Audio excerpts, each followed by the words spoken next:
नमस्कार साथियों, आज हम लोग जूनियर अकाउंटेंट के लिए एक बहुत ही इंपॉर्टेंट टॉपिक पर चर्चा करने वाले हैं। इस टॉपिक से निश्चित रूप से आपके पेपर में एक क्वेश्चन बनेगा ही बनेगा। 2015 के जूनियर अकाउंटेंट में भी इस जगह से प्रश्न बना था। एलडीसी जैसे पेपरों में, महिला पर्यवेक्षक जैसे पेपरों में इस जगह से निश्चित रूप से प्रश्न पेपर में आता है। तो बिना देरी किए हम लोग चर्चा कर रहे हैं एक ऐसे टॉपिक पर जिससे संबंधित एक प्रश्न हर हाल में अपने अकाउंटेंट पेपर के अंदर जो है आपको देखने को मिलेगा। तो स्टार्ट करते हैं। देखिए, हमारे पास टॉपिक है आज केमिस्ट्री का, जिस टॉपिक का नाम है ऑक्साइड। हम चर्चा करने वाले हैं ऑक्साइड के ऊपर, ठीक है ना। मात्र ही 5, 7, 10 लाइनें होंगी और हम ऑक्साइड को बहुत ही बेहतरीन तरीके से समझ पाएंगे, ठीक है ना। तो एक तो सिंपल सा आप शब्द समझिए कि ऑक्साइड अपने किसको बोलते हैं। ऐसे तत्व जिनके साथ ऑक्सीजन जुड़कर ये नए यौगिकों का निर्माण करती है, उन्हें अपने ऑक्साइड कहते हैं। कहने का मतलब ऑक्सीजन युक्त जो भी यौगिक होते हैं उन्हें ऑक्साइड कहते हैं।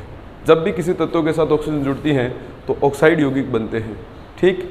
हो सकते हैं ये किसी धात्विक तत्वों के साथ जुड़कर धातु ऑक्साइड बने, हो सकता है ये किसी अधात्विक तत्वों के साथ जुड़कर अधातु ऑक्साइड बने। तो इसका मतलब ऑक्साइड जो है वो धातुओं के भी हो सकते हैं और अधातुओं के भी हो सकते हैं। लेकिन कुछ ऑक्साइड ऐसे होते हैं जो उभयधर्मी ऑक्साइड होते हैं, यानी कि एम्फोटेरिक ऑक्साइड होते हैं। तो बस बिना देरी के हम स्टार्ट कर रहे हैं। 5 या 10 लाइनें मैक्सिमम, और इन सभी लाइनों से संबंधित एग्जाम में प्रश्न बनता ही बनता है। तो स्टार्ट करते हैं दोस्तों। सबसे पहले पहला शब्द धातु ऑक्साइड। नाम से पता चल रहा है कि जब किसी धातु के साथ ऑक्सीजन जुड़े तो बनने वाले यौगिक धातु ऑक्साइड कहलाते हैं। नंबर 2 हम पढ़ते हैं अधातु ऑक्साइड। तो दोस्तों नाम से पता चल रहा है कि जब किसी अधातु के साथ ऑक्सीजन जुड़े तो बनने वाले यौगिक अधातु ऑक्साइड कहलाते हैं। नंबर 3 हमारे पास आता है उभयधर्मी ऑक्साइड। उभयधर्मी ऑक्साइड। तो दोस्तों उभयधर्मी ऑक्साइड ही हमारे कंपटीशन का मूल पॉइंट है और इसी से ही संबंधित एग्जाम में प्रश्न पूछे जाते हैं। तो वहाँ तक अपने पहुँचेंगे, लेकिन उससे पहले हमें बात करनी है इन सभी बिंदुओं के ऊपर, ठीक है ना। और फिर लास्ट में हम उभयधर्मी ऑक्साइड पर स्वतः ही पहुंच जाएंगे, ठीक है ना। तो सामान्य सी बात सुनने लायक वो ये है कि अगर धातु के साथ ऑक्सीजन जुड़े तो धातु ऑक्साइड, अधातु के साथ ऑक्सीजन जुड़े तो अधातु ऑक्साइड। सबसे पहले बिना देरी किए एग्जाम्पल अपने समझते हैं। देखिए, धातु ऑक्साइड कौन से हैं, जैसे कि मैग्नीशियम ऑक्साइड। मैग्नीशियम धातु है, इसके साथ तो ऑक्सीजन जुड़ा तो ये धातु ऑक्साइड है। जैसे कि कैल्शियम ऑक्साइड धातु है, जैसे कि सोडियम ऑक्साइड धातु ऑक्साइड है, समझ रहे हो ना। जैसे कि पोटेशियम ऑक्साइड धातु ऑक्साइड है। कहने का मतलब जो धातुएं ऑक्सीजन के साथ जुड़कर यौगिक बनाती हैं उन्हें हम धातु ऑक्साइड यौगिक कहते हैं, ठीक है ना। अधातु ऑक्साइड जैसे कि कार्बन के साथ ऑक्सीजन जुड़ा तो अधातु ऑक्साइड, जैसे कि नाइट्रोजन के साथ ऑक्सीजन जुड़ा तो अधातु ऑक्साइड, जैसे कि सल्फर के साथ ऑक्सीजन जुड़ा तो अधातु ऑक्साइड। कहने का मतलब ये इस प्रकार के ऑक्साइड हैं जो अधातुओं के साथ मिलकर बनते हैं। तो जब किसी अधातु तत्व के साथ जुड़कर ऑक्सीजन नए यौगिक बनाए तो उन्हें अधातु ऑक्साइड बोलते हैं। गैसें जो होती हैं वो मुख्य रूप से अधातुएं होती हैं। कार्बन भी अधातु है, नाइट्रोजन, फास्फोरस, सल्फर, है ना, ये सब अधातुएं होती हैं, ठीक है ना। तो हाइड्रोजन वगैरह। तो हमें ये बात समझनी है कि अधातुओं के साथ जब ऑक्सीजन जुड़ते हैं तो अधातु ऑक्साइड बनते हैं, और भी कितनी सामान्य बात है। और धातुओं के साथ जुड़े तो हम उससे धातु ऑक्साइड कहते हैं। अब अपने इस पॉइंट को हमारे कॉम्पिटिटिव लिहाज से पढ़ना स्टार्ट करते हैं। धातु ऑक्साइड जो होते हैं इनकी प्रकृति कैसी होती है, तो दोस्तों याद रखें इनकी प्रकृति होती है क्षारीय। धातु ऑक्साइड जब जल के साथ अपक्रिया करते हैं तो ये क्षार बनाते हैं, जबकि अधातु ऑक्साइड जो होते हैं इनकी जो प्रकृति होती है वो इनके विपरीत क्या होती है, अम्लीय। अधातु ऑक्साइड की प्रकृति कैसी होती है दोस्तों, अम्लीय प्रकृति होती है। नाम से पता चल रहा है। देखिए, धातु ऑक्साइड क्षारीय, अधातु ऑक्साइड अम्लीय। धातु ऑक्साइड जब जल के साथ क्रिया करते हैं तो क्षार बनाते हैं, इसके विपरीत अधातु ऑक्साइड जब जल के साथ क्रिया करते हैं तो अम्ल बनाते हैं। क्यों? देखो, प्रकृति क्षारीय है क्योंकि क्षार बनाते हैं, प्रकृति अम्लीय है क्योंकि अम्ल बनाते हैं, ठीक है। आगे समझिए, जब ये अम्ल बनाते हैं तो इन क्षारों के अंदर कौन सा आयन देखने को मिलता है, तो OH- आयन। इसको अपने बोलते हैं हाइड्रोक्सिल आयन। दोस्तों इसे हाइड्रोक्सिल आयन अपने कहा करते हैं। हाइड्रोक्साइड आयन भी कह सकते हैं हम, इसे हाइड्रोक्सिल आयन भी कह सकते हैं, ठीक है ना। तो हाइड्रोक्सिल आयन नाम से पता चल रहा है कि अगर किसी में OH माइनस आयन देखने को मिले तो वो क्षार है। ठीक इसी प्रकार से अम्ल जो होते हैं वो अपने जलीय विलयन में कौन सा आयन को मुक्त करते हैं कि हम उन्हें अम्ल बोलें, तो H+ आयन। H+ आयन की उपस्थिति किसी पदार्थ के अम्ल होने का प्रमाण होती है, सबूत होती है। अगर कोई मतलब यौगिक H+ आयन मुक्त करने वाला हो तो हम उसे अम्ल बोलते हैं। अगर कोई यौगिक जो है OH- हाइड्रोक्सिल आयन मुक्त करने वाला हो तो हम उसे क्षार कहते हैं। ठीक है ना। तो दोस्तों यहाँ पर अपने पास है 2 प्रकार के यौगिक देखने को मिले कि धातु ऑक्साइड क्षारीय, अधातु ऑक्साइड अम्लीय, धातु oxide OH- ion hydroxyl ion, जबकि अधातु ऑक्साइड H+ आयन जब अम्ल बनाते हैं। सामान्य बात है एकदम। ठीक है ना। अब इनके एग्जाम्पल को अपने सेट कर सकते हैं। ठीक है ना। pH वैल्यू क्षार की क्या होती है 7 से अधिक, अम्लों की pH वैल्यू क्या होती है 7 से कम, सबको पता है। लेकिन अब इन सब चीज़ों को सिद्ध करते हैं अपने, कैसे देखिए। जैसे कि मान लीजिए मैग्नीशियम ऑक्साइड है मेरे पास, अगर ये जल के साथ अपक्रिया कर ले, ठीक, तो ये क्या परिणाम देगा उसको समझना है। देखिए मैग्नीशियम अकेला है, मैंने मैग्नीशियम लिया, ऑक्सीजन 2 है, हाइड्रोजन 2 है, अर्थात ऑक्सीजन भी डबल और हाइड्रोजन भी डबल हो तो हम ब्रैकेट के बाहर 2 लगा देते हैं। मैंने थोड़ी देर पहले बात की OH- आयन की उपस्थिति किसी के क्षार होने का परिणाम है, तो यह क्या है, एक प्रकार का क्षार है और इसका नाम क्या है, मैग्नीशियम हाइड्रोक्साइड। इसे मैग्नीशियम हाइड्रोक्साइड का नाम अपने देते हैं। ठीक इसी प्रकार से अगला एग्जाम्पल मैं आपसे चर्चा करूं तो मेरे पास आता है, जैसे कि मैंने बोला कैल्शियम ऑक्साइड। तो कैल्शियम ऑक्साइड अगर जल के साथ क्रिया करे दोस्तों, तो देखिए कैल्शियम अकेला है, ये रहा, ऑक्सीजन 2 है, हाइड्रोजन भी 2 है, सेम टू सेम हम कॉपी मार देंगे और क्या बना देंगे, कैल्शियम हाइड्रोक्साइड। अब आप समझ रहे हैं कि यहाँ पर OH है और OH आयन किसकी विशेषता होती है, क्षार की विशेषता होती है। ठीक इसी प्रकार से अगर आपको लगता है कि आप sodium hydroxide Na2O sodium oxide के साथ जल की अपक्रिया करते हैं, तो दोस्तों ये भी बड़ा इजी है। सोडियम 2 है, ऑक्सीजन 2 है, हाइड्रोजन 2 है, जब सब कुछ 2 हो तो 2 कॉमन लेकर लास्ट में NaOH कर दीजिए। कहने का मतलब सोडियम भी 2 है, ऑक्सीजन भी 2 है, हाइड्रोजन भी 2 है, फिर भी OH है और OH आयन की उपस्थिति किसी यौगिक के क्षार होने का प्रमाण होती है। कहने का मतलब धातु ऑक्साइड कैसे होते हैं, क्षारीय होते हैं। क्लियर बात है। तो ये बात बहुत ही महत्वपूर्ण है, आप इस बात को ठीक इसी तरह से याद रखने की कोशिश करें। अब सुनिए, अधातु ऑक्साइड की प्रकृति कैसी है, अम्लीय। ये अपने जलीय विलयन में H+ आयन मुक्त करते हैं, अर्थात मैं कह सकता हूँ कि ये अम्ल बनाने का काम करेंगे। समझ रहे हो ना, ये अम्ल बनाते हैं। अब इसी बात को समझाना अगर अपने पढ़े तो मैं कैसे समझाऊंगा, जैसे CO2 जब कार्बन डाइऑक्साइड पानी में घुलती है, हालांकि कार्बन डाइऑक्साइड जल में अविलेय गैस होती है, लेकिन फिर भी अपने इसको पानी में घोल सकते हैं टेम्परेचर कम करके और प्रेशर बढ़ाकर। जैसे ही कम ताप और उच्च दाब की उपस्थिति में जल के साथ कार्बन डाइऑक्साइड गैस घुलती है तो ये बनाती है H2CO3। It is carbonic acid, ये कार्बोनिक अम्ल होता है। ठीक है ना, हम इसे कार्बोनिक अम्ल कहते हैं। कोल्ड ड्रिंक में, सोडा वाटर में इसी कार्बोनिक अम्ल का हम लोग यूज़ करते हैं। यही कारण है कि कोल्ड ड्रिंक के ऊपर लिखा होता है कार्बोनेटेड वाटर। अगर आपने पढ़ा हो कभी तो उसके ऊपर लिखा मिलता है कार्बोनेटेड वाटर, यानी कि कार्बन डाइऑक्साइड जो गैस होती है उसको पानी के साथ घोल बनाकर टेम्परेचर कम करके और प्रेशर ज़्यादा कर देते हैं तो उसके अंदर एक अम्ल बनता है कार्बोनिक अम्ल। यह हमारे पेय पदार्थों में जितने भी आप लोगों ने सोडा वाटर, कोल्ड ड्रिंक आदि अपने पीने के लिए जो किया करते हैं, केमिकली जो सॉल्यूशंस होते हैं उनमें कार्बोनेटेड वाटर ऐड किया जाता है, इनके कार्बोनिक एसिड उसमें ऐड किया जाता है। मैं कह सकता हूँ कि कार्बन डाइऑक्साइड क्या है, अम्लीय प्रकृति का है, अर्थात कार्बन डाइऑक्साइड एक अम्ल की भांति काम करता है। आप समझ रहे होंगे मेरी बात। ठीक इसी प्रकार से अगर हम जैसे कि सल्फर ट्राइऑक्साइड है, सल्फर डाइऑक्साइड है, इनका अगर अपने यूज़ करें, जैसे मान लीजिए मैंने सल्फर ट्राइऑक्साइड यूज़ किया, इसकी जब जल के साथ अपक्रिया करवाएंगे तो फॉर्मूला क्या बनेगा, H2SO4। देखो हाइड्रोजन 2 है, ये रहा, सल्फर 1 है, ये रहा, ऑक्सीजन 3 और 1 4, ये रहा 4।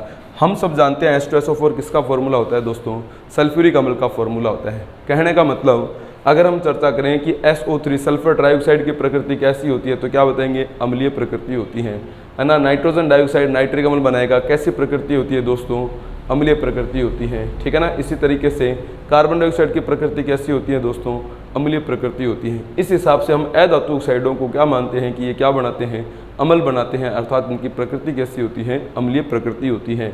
मुझे लगता है आप समझ गए होंगे। धातु ऑक्साइड क्षारीय होते हैं, अधातु ऑक्साइड अम्लीय होते हैं। अब हमारे पास आता है कौन, उभयधर्मी ऑक्साइड। उभयधर्मी ऑक्साइड किस तरीके से समझेंगे वो थोड़ा ध्यान दीजिए। यहाँ हमारे पास 2 शब्द आ रहे हैं। पहला शब्द आ रहा है उभय। उभय का मतलब सीधा सीधा होता है दोनों, यहाँ उभय का मतलब क्या है, दोनों।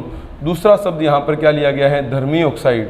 मैं आपको बता दूं, यहाँ ये धर्मी शब्द जो है ना वो लक्षण के लिए लिया गया शब्द है, अर्थात ऐसे ऑक्साइड जो दोनों लक्षण प्रदर्शित करते हों, अर्थात अम्लीय भी और क्षारीय भी। तो जो अम्लीय और क्षारीय दोनों लक्षण प्रदर्शित करते हों उन्हें हम क्या बोलते हैं दोस्तों, उभयधर्मी ऑक्साइड कहते हैं।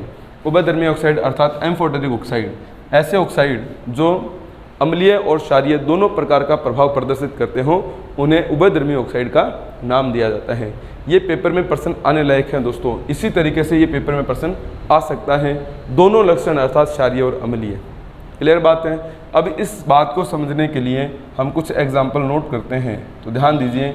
जिंक ऑक्साइड, एल्यूमिनियम ऑक्साइड, ठीक है ना, और lead oxide, tin oxide, beryllium oxide, ठीक है ना।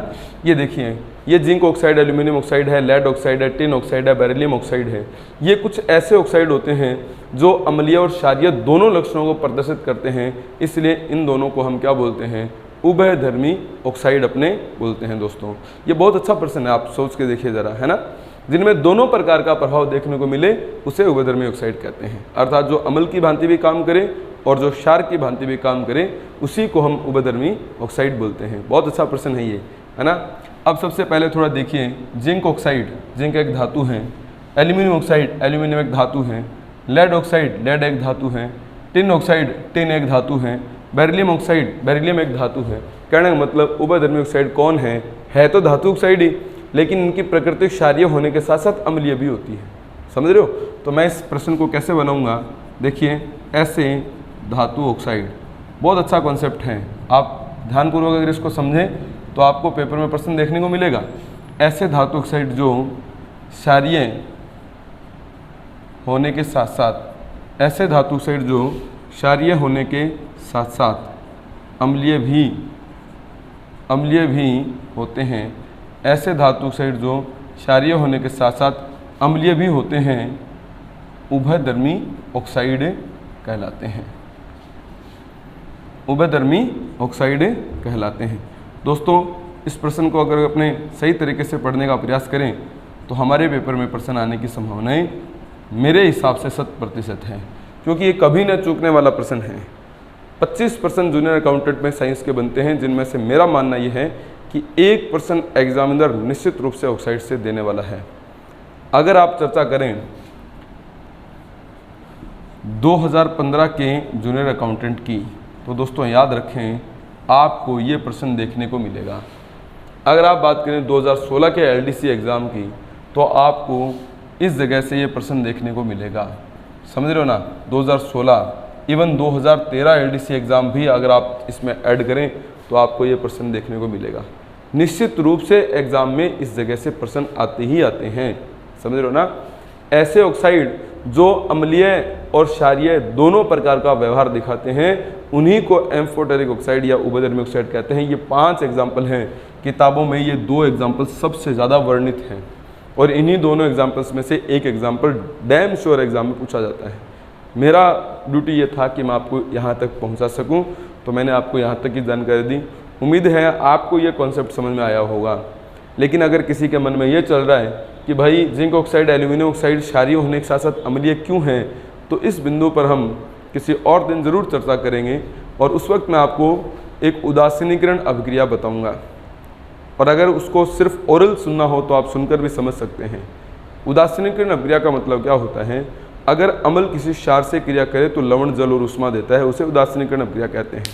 मैं ये कहता हूँ कि अगर अम्ल जिंक ऑक्साइड के साथ क्रिया करे तो भी लवण, जल और ऊष्मा देता है, और अगर क्षार जिंक ऑक्साइड के साथ क्रिया करें तो भी लवण, जल और ऊष्मा देता है। कहने का मतलब जिंक ऑक्साइड एक ऐसा यौगिक है जो अम्लों के साथ अपक्रिया करता है तो क्षार की भांति, क्षारों के साथ अपक्रिया करता है तो अम्ल की भांति व्यवहार प्रदर्शित करता है। कहने का मतलब जिंक ऑक्साइड 2 तरीके का व्यवहार कर रहा है, अम्लों के साथ क्षारों की भांति, क्षारों के साथ अम्लों की भांति। इस वजह से उदासीनीकरण अभिक्रिया को आधार मानकर हम इस जिंक ऑक्साइड को उभयधर्मी ऑक्साइड की श्रेणी में शामिल करते हैं। उम्मीद है मेरा ये कॉन्सेप्ट आप लोगों को सुनने में समझ में आया होगा।